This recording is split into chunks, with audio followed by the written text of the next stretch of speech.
Si Luz Biminda at Binto Lapaltin, Teacher 3 ng Sauyo Elementary School, at ito ang kwento ng buhay ng pagiging guro ko.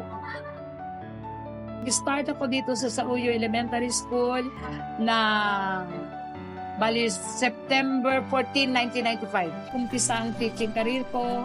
Ang unang-una kong hinawakan ay grade 1, last section ng grade 1.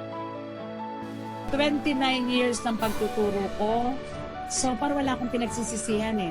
Naging masaya ako, super. Kasi dito lang sa eskwelahan, nakakatawa ako ng totoo. Pagdating ko sa bahay, umiiyak ako, syempre. Bilang nag-iisang magulang, nasasaktan ako, nahihirapan, umiiyak ako. Pero pagdating ko sa school, tumatawa ako with my colleagues. At the age of 39, solo ko na lang. Iwalay na ako. Then college na yung mga anak ko. So I have to raise my children on my own. Na talagang napakahirap bilang nag-iisang nanay ka na, tatay ka pa, pagdidisiplina sa anak, pagdadala sa kanila, sa pag-aaral nila, pagsusustento sa pag-aaral nila. So ginagawa kong araw ang gabi para lang kumita ako ng additional income ko para sa mga anak ko at pag-aaral nila. Ito ang anak ko.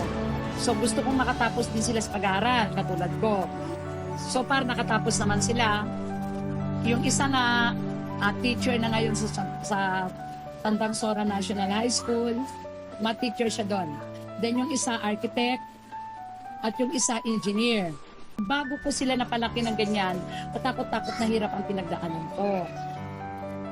Papasok ako sa school with only 20 pesos in my wallet. Minsan naglalakad ako from Kapitan hanggang dito sa school. Nagpipretend ako na hindi ako naglakad, na may pinuntahan lang ako para lang itago yung hirap ko. Tumatanggap ako ng tahi, nananahi ako ng seat cover, curtain, bedsheet, para din siyempre to augment the income. Yun ang mga katulong ko, aside from loan dito, loan doon, yun ang katulong kong nagpalakit, nagpaaral sa mga anak. Ito yung totoong miracle. Kasi kung babalikan ko yung hirap ko noon, hindi ko maiisip na mapapagtapos ko pala sila nang ako lang mag-isa. Pero hindi ako mag-isa, nandyan si Lord eh. So yun yung miracle na binigay niya kami sa akin. Panahon na kasama ko ang mga friends ko, yun yung nagiging totoo ako sa kanila. At yung pinapakita kong pagiging masaya ko sa kanila, totoo yun, walang kaplastikan. Kahit sila ganun din, ramdam ko din na totoo sila sa akin. Nasasalamatan ko ang aking mga kaguruan, mga kaguro sa Sauyo Elementary School kasi ito na yung naging second home ko.